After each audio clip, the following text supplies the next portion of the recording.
The story of Mufasa has always been Disney's ultimate tale of heroism, brotherhood, and tragic betrayal.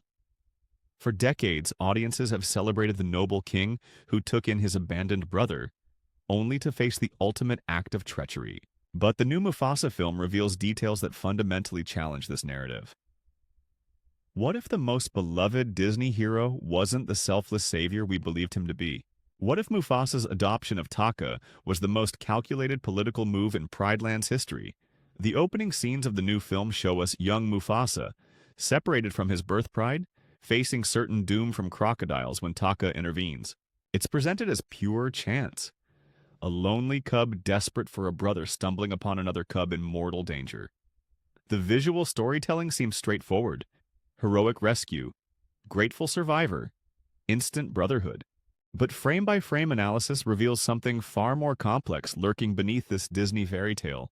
Watch Mufasa's expressions carefully during these early scenes. When Taka first approaches him, there's a calculating look that flashes across the young lion's face. Not gratitude, not relief, but assessment.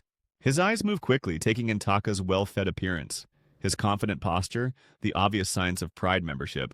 This isn't the desperate relief of a dying cub. This is strategic evaluation by a survivor who understands opportunity when he sees it. The rescue itself raises questions that Disney hopes audiences won't ask. How exactly did Mufasa end up in that specific location, at that precise moment, in a situation where only Taka could help him? The film presents this as cosmic coincidence, but probability suggests something more deliberate. Mufasa had been wandering for some time. Plenty of opportunity to observe the local pride, identify key members, understand the power structure he needed to infiltrate. Consider the immediate aftermath of the rescue. Most traumatized cubs would be overwhelmed, grateful, perhaps even subservient to their savior. But Mufasa demonstrates remarkable composure for someone who allegedly just escaped certain demise. He quickly assesses Taka's emotional needs, the loneliness, the desire for brotherhood, the naive generosity, and begins providing exactly what the prince requires to maintain his protection. The political implications become clearer when we examine Obasi's pride structure. This wasn't just any random group of lions, this was an established kingdom with clear succession lines, territorial control, and complex internal dynamics. Mufasa, despite his outsider status, somehow positions himself not as a grateful refugee, but as an equal to the prince himself. This level of social mobility doesn't happen by accident in hierarchical societies. The new film's expanded scenes show us subtle moments that previous versions glossed over. Watch how Mufasa interacts with the lionesses, particularly Aisha. He doesn't behave like an adopted stray learning pride customs. He demonstrates sophisticated understanding of social dynamics, emotional manipulation techniques, and political positioning that suggest either remarkable natural talent or previous experience in similar situations. Most revealing are the micro-expressions during the famous race scene. When Obasi declares the contest rules, Mufasa's face shows no surprise, no confusion about the stakes. Instead, there's a brief moment of what appears to be satisfaction, as if events are unfolding exactly as anticipated. Taka's decision to let him win might not have been the spontaneous act of brotherhood we've been shown, but rather the predictable response to careful psychological conditioning. The timing of Mufasa's arrival at this specific pride, with this particular prince facing these exact circumstances, stretches coincidence beyond credibility. Every element aligned perfectly to create maximum emotional impact on Taka, while positioning Mufasa for optimal political advantage. This suggests planning, patience, and a level of strategic thinking that transforms our understanding of who Mufasa really was during these formative years. But what if this wasn't the act of kindness we've been led to believe? What if the greatest hero in Disney history built his entire legacy on the calculated exploitation of a lonely prince's desperate need for connection? Understanding Mufasa's true motivations requires examining the complex power structure he infiltrated. Obasi's pride wasn't simply a family unit. It was a sophisticated political entity with established hierarchies, succession protocols, and internal tensions that a clever outsider could exploit. The new film provides unprecedented insight into these dynamics, revealing a political landscape ripe for manipulation by someone with Mufasa's apparent strategic acumen. Obasi's initial rejection of Mufasa tells us everything about the stakes involved. This wasn't casual xenophobia or simple territorial behavior. This was a ruler protecting his dynasty's future. Obasi immediately recognized what many viewers miss. Mufasa represented a fundamental threat to the established order. His arrival disrupted carefully maintained power balances and introduced variables that could destabilize the entire pride structure. The king's reaction reveals deep understanding of succession politics. By allowing any outsider into the pride hierarchy, especially one demonstrating obvious leadership qualities, Obasi risked creating alternative power centers that could challenge his son's eventual rule. His hostility wasn't cruelty, it was political survival instinct. Yet somehow, Mufasa not only gained entry but positioned himself as Taka's equal within the succession framework. The infamous race represents far more than a simple test of physical ability. Obasi structured this challenge as a winner-take-all scenario with profound political implications. Victory would grant Mufasa not just shelter, but legitimate standing within the pride hierarchy. More significantly, it would establish precedent for merit-based advancement over bloodline inheritance, a revolutionary concept that threatened the entire monarchical system. Analyzing the pre-race dynamics reveals Mufasa's sophisticated understanding of the political undercurrents. He doesn't approach this as a desperate refugee grateful for any opportunity, but rather as someone who fully comprehends the stakes and has already calculated multiple outcome scenarios. His body language suggests confidence bordering on certainty, hardly the demeanor of someone facing their only chance at survival. Taka's decision to forfeit victory appears spontaneous and emotionally driven, but deeper analysis suggests possible manipulation. Throughout their brief acquaintance, Mufasa had demonstrated precisely the qualities that would appeal to a lonely prince: companionship, understanding, shared vulnerability. By the race day, Taka was emotionally invested in Mufasa's success, creating the psychological conditions necessary for self-sacrifice. The lioness's role in this political drama cannot be understated. In pride societies, females often hold significant informal power, particularly regarding adoption and integration of new members. Mufasa's quick acceptance by the lionesses, especially Eshe, suggests either remarkable social intuition or calculated relationship building. His integration wasn't just tolerated. It was actively facilitated by the very lions who should have been most protective of existing hierarchies. Eshe's rapid attachment to Mufasa deserves particular scrutiny. As Taka's mother and Obasi's mate, she held crucial influence over pride dynamics. Her decision to mentor Mufasa in hunting and survival skills wasn't just maternal kindness, it was political endorsement. By investing in his development, she legitimized his presence and elevated his status within the pride structure. The training arrangements reveal further political implications. While Taka was relegated to learning ceremonial leadership behaviors alongside his father, Mufasa received practical education in the skills that actually maintain pride survival: hunting, tracking, territorial awareness. This created a fundamental imbalance where the supposed heir learned theoretical governance, while the outsider mastered practical leadership capabilities. Obasi's gradual acceptance of Mufasa represents either remarkable character growth or political capitulation to fait accompli. The king's initial resistance dissolved suspiciously quickly once Mufasa demonstrated his value to the pride's survival. This suggests that Mufasa didn't just integrate into existing structures, he made himself indispensable to them. The territorial dynamics add another layer of complexity. Obasi's pride controlled valuable resources and strategic territory, making membership genuinely valuable beyond simple survival needs. Mufasa's integration granted him access to established hunting grounds, water sources, and defensive positions, assets that would prove crucial during the eventual journey to Milele. Most significantly, Mufasa's adoption created a dual succession scenario that fundamentally destabilized traditional inheritance patterns. While Taka remained the biological heir, Mufasa's demonstrated capabilities and lioness support created alternative leadership possibilities.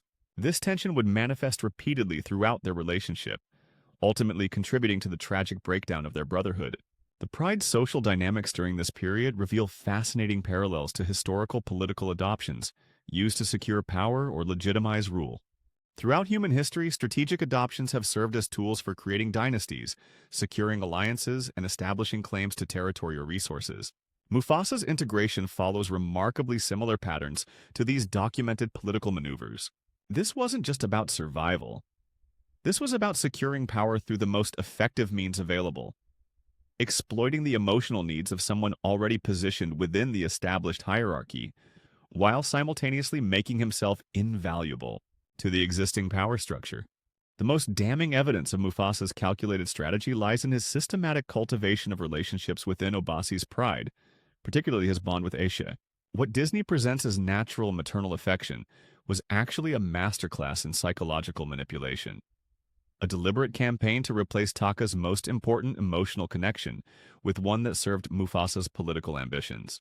Aisha's role as Taka's mother made her the most valuable target for Mufasa's influence operations. In pride societies, maternal bonds often determine social standing, resource allocation, and future opportunities. By securing Aisha's favor, Mufasa didn't just gain a mentor, he acquired a powerful advocate who could legitimize his presence and elevate his status within the existing hierarchy. The speed of this relationship development raises serious questions about authenticity. Within remarkably short time periods, Aisha transitioned from cautious acceptance of the outsider to active investment in his development. She began teaching Mufasa advanced hunting techniques, territorial awareness, and survival strategies. Knowledge typically reserved for biological offspring or formally designated heirs. This wasn't gradual maternal bonding. This was rapid emotional capture. Analyzing Mufasa's behavior during these mentoring sessions reveals sophisticated manipulation techniques. He demonstrated precisely the combination of vulnerability and capability that would appeal to Aisha's protective instincts, while showcasing potential that justified her investment.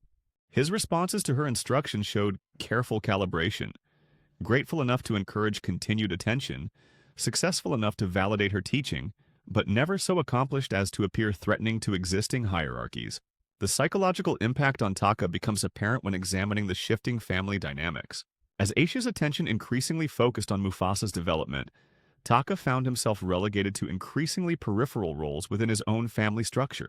The prince who had previously enjoyed exclusive maternal attention now competed for recognition with the outsider he had rescued. This created the exact emotional vulnerability that would make Taka susceptible to further manipulation. Mufasa's demonstration of his special abilities represents perhaps the most calculated aspect of his integration strategy. These weren't spontaneous displays of natural talent, but carefully timed revelations designed for maximum political impact. Each demonstration occurred at moments when establishing his value would secure specific advantages or deflect potential challenges to his growing influence. The hunting prowess that so impressed the lionesses wasn't simply natural ability. It was strategic performance designed to establish indispensability. By consistently exceeding expectations during group hunts, Mufasa positioned himself as a vital resource for pride survival. This created practical incentives for the lionesses to support his continued presence, regardless of any political concerns about succession or territorial claims. His environmental awareness and territorial knowledge developed suspiciously quickly for someone allegedly new to the region. Mufasa's rapid mastery of local geography, prey patterns, and seasonal variations suggests either remarkable natural aptitude or prior reconnaissance. The timing of his discoveries about optimal hunting grounds and water sources coincided perfectly with moments when the pride needed to make crucial resource decisions. The social intelligence Mufasa displayed in navigating complex pride relationships reveals sophisticated understanding of group dynamics that goes far beyond survival instinct. He identified key influencers, understood existing alliances' intentions, and positioned himself to maximize benefits from multiple relationships simultaneously. This level of political acumen typically develops through experience, not natural intuition. Most significantly, Mufasa's integration strategy systematically isolated Taka from his traditional support systems. As the biological heir became increasingly dependent on Mufasa for companionship and validation, his connections to other pride members weakened.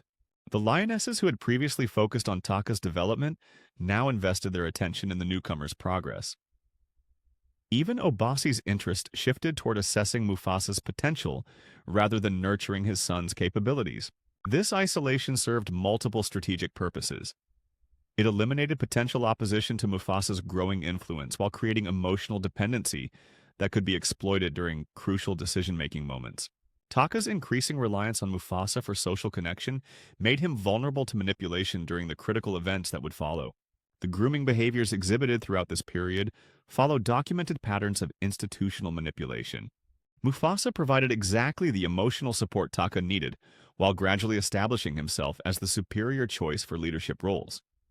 He offered friendship while simultaneously demonstrating capabilities that highlighted Taka's limitations. He showed loyalty while positioning himself to inherit the benefits of that loyalty. The psychological conditioning during this period created the foundation for later betrayals. By establishing himself as both brother and superior, Mufasa created impossible expectations that would inevitably lead to conflict. Taka was conditioned to trust someone who was actively working to supplant him, setting up the emotional devastation that would define their future relationship.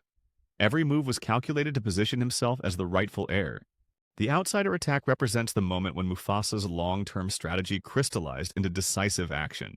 What appears to be spontaneous heroism during a crisis was actually the culmination of months of careful positioning, creating the perfect opportunity to eliminate Taka's legitimacy while establishing his own claim to leadership. The attack itself may have been unexpected, but Mufasa's response reveals someone who was prepared for exactly this type of moment. Taka's failure during the crisis wasn't simply cowardice. It was the predictable result of systematic undermining. While Mufasa had spent months learning practical survival skills from Aisha, Taka had been relegated to ceremonial training with Obasi. When real danger threatened, the prince lacked the combat experience and tactical knowledge necessary for effective response. This wasn't accidental, but it was the inevitable outcome of educational decisions that had marginalized the rightful heir. The psychological impact of watching his mother under attack while feeling powerless to help created the exact trauma necessary to shatter Taka's confidence permanently. This moment of helplessness would define his self-perception for the remainder of his life, creating the emotional vulnerability that Mufasa would continue exploiting. The timing couldn't have been more perfectly calibrated to achieve maximum psychological damage. Mufasa's heroic intervention deserves careful scrutiny. His immediate tactical assessment, combat effectiveness, and strategic decision-making during the crisis suggest preparation that goes beyond natural ability. While Taka froze in terror, Mufasa moved with precision and confidence that indicates prior experience with similar situations. His actions weren't panicked desperation. They were calculated execution of well-rehearsed scenarios. The aftermath of the attack reveals the true genius of Mufasa's strategy. By saving Aisha's life, he didn't just perform a heroic act. He created an unpayable debt that fundamentally altered the pride as power dynamics. Aisha's gratitude transformed from maternal affection into something approaching worship, granting Mufasa influence that exceeded even Obasi's authority in certain contexts. The psychological transformation in Taka following this incident was devastating and permanent. The prince, who had previously shown confidence and leadership potential, became withdrawn, self-doubting, and increasingly dependent on Mufasa for validation. This wasn't natural character development. It was the result of carefully orchestrated trauma designed to eliminate a political rival through emotional destruction rather than physical confrontation. Obasi's reaction to the crisis provides crucial insight into the shifting political landscape. His gratitude toward Mufasa wasn't just appreciation for saving his mate. It was recognition that the outsider had demonstrated capabilities that his own son lacked. From this moment forward, Obasi's assessment of succession possibilities fundamentally changed, opening pathways for Mufasa that had previously been impossible. The timing of the outsider threat raises questions about coincidence versus orchestration. These attacks occurred precisely when they would create maximum benefit for Mufasa's political position. While he may not have arranged the assault directly, his response suggests someone who was prepared for exactly this scenario and positioned to maximize its political advantages. Most significantly, this crisis established the narrative framework that would justify all future power transfers. Mufasa's heroism during the attack created the precedent that capability should trump bloodline in leadership decisions. This wasn't just about saving lives, it was about fundamentally altering the philosophical foundations of political authority within the pride. The journey to Mulele represents the final phase of Mufasa's takeover strategy. By this point, he had eliminated Taka's confidence, secured the lioness's loyalty, earned Obasi's respect, and established himself as the pride's primary protector. The exile from their original territory provided the perfect opportunity to complete his political transformation from adopted outsider to recognized leader. During their travels, the group dynamics reveal Mufasa's complete dominance over previous hierarchies. He makes strategic decisions, leads hunting expeditions, and navigates territorial challenges while Taka increasingly retreats into isolation and resentment. The prince who had once been heir to an established kingdom now functioned as a subordinate follower in his own family group. The psychological warfare during this period becomes particularly sophisticated. Mufasa's relationship with Sarabi wasn't just natural romantic attraction. It was the final move in a comprehensive strategy to eliminate Taka's remaining claims to leadership. By securing the most desirable potential mate, Mufasa demonstrated social dominance that completed his transformation from refugee to alpha male. Taka's betrayal of the group's location to Kiros represents the inevitable result of sustained psychological manipulation and social isolation. His decision wasn't simply jealousy over Sarabi, it was the desperate action of someone who had been systematically stripped of identity, purpose, and belonging. Mufasa's strategy had succeeded so completely that Taka's only remaining option was destructive rebellion. The final confrontation at Milele reveals the ultimate irony of Mufasa's manipulation campaign.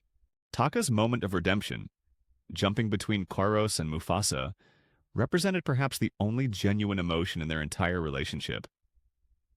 Even after everything, some part of the original brotherhood survived.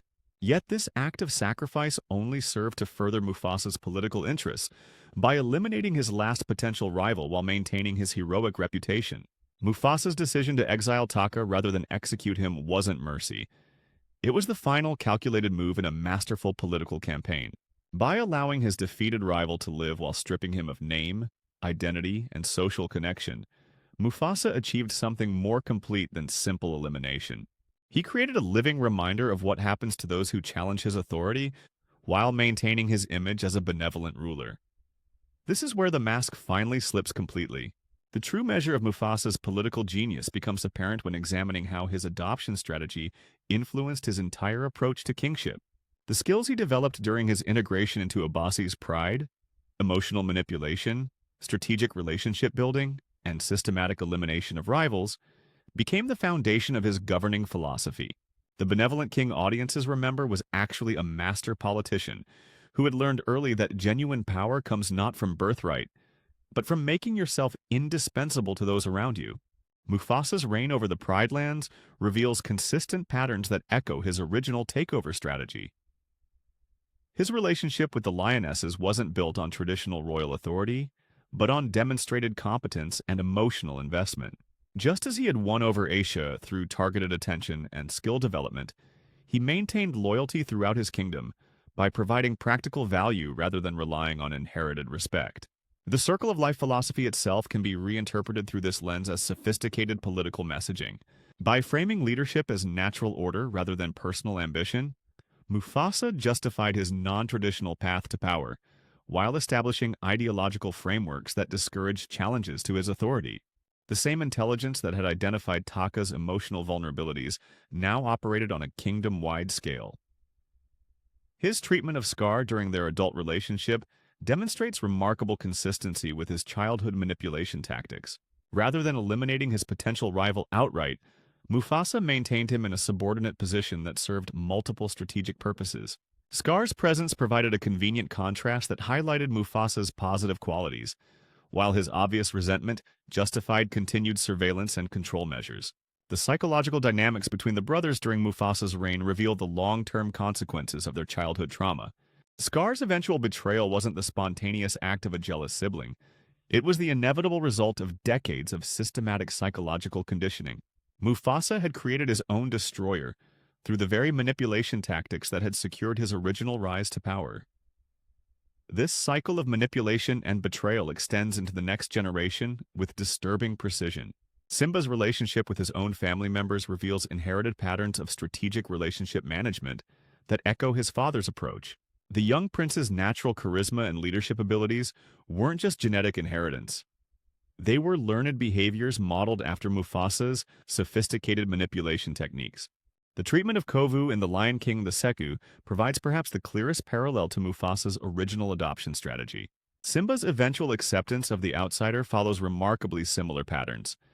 Initial rejection, testing through crisis, gradual integration through demonstrated value, and ultimate acceptance through emotional manipulation of existing family members. The generational repetition suggests institutionalized adoption practices designed to maintain political control. Real-world parallels to this adoption strategy appear throughout human political history. Royal families have consistently used strategic adoptions to secure succession, eliminate rivals, and legitimize rule over conquered territories. The Roman Empire's adoption-based succession system, various European dynasties' integration of foreign nobles, and countless examples of political marriages disguised as romantic unions all demonstrate the effectiveness of Mufasa's basic approach. Modern corporate and political adoption of protégé follows identical patterns. Ambitious outsiders identify established power structures, make themselves indispensable to key decision-makers, and gradually assume authority while maintaining the appearance of serving existing hierarchies. Mufasa's strategy represents a timeless template for peaceful power acquisition that remains relevant across cultural and historical contexts. The psychological research on institutional adoption reveals consistent patterns that validate this analysis. Adopted individuals in positions of power often demonstrate exceptional strategic thinking, emotional intelligence, and political acumen precisely because their survival required mastering these skills from early ages. Mufasa's capabilities weren't natural talents. They were survival adaptations that developed into competitive advantages. The tragic irony of Scar's eventual revenge becomes clear when viewed through this lens. His betrayal of Mufasa represented not just sibling rivalry, but the inevitable consequence of decades of psychological manipulation. By creating the emotional conditions that made betrayal psychologically necessary for Scar's survival, Mufasa essentially engineered his own destruction.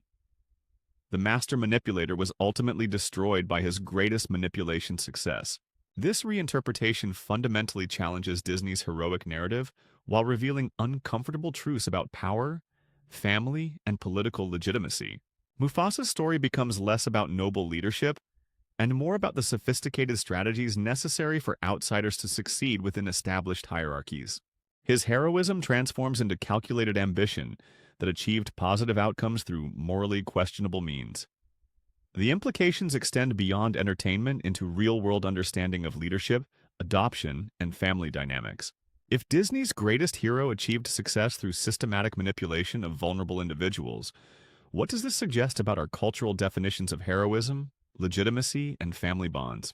How many other rescue narratives mask political opportunism disguised as compassion? The new Mufasa film provides unprecedented insight into the psychology of power acquisition and the methods by which ambitious individuals transform from outsiders into established leaders. Whether these revelations were intentional or accidental, they offer fascinating glimpses into the darker aspects of political success that traditional heroic narratives typically obscure. Was Mufasa a master manipulator who built his entire legacy on the calculated exploitation of a lonely prince's emotional needs? Or was he simply a pragmatic survivor who made the difficult choices necessary to protect those he came to love? The evidence suggests that both interpretations may be simultaneously true, and that this complexity makes him a far more interesting character than the simple hero we thought we knew. Perhaps the most disturbing possibility is that Mufasa's story represents not an aberration, but a template. If the most beloved figure in Disney's catalog achieved greatness through systematic emotional manipulation, what does this suggest about the nature of power itself and the methods by which all great leaders ultimately secure their authority? The answer may depend entirely on whether you believe the ends justify the means, and whether you're willing to question everything you thought you knew about heroes, family, and the stories we tell ourselves about both.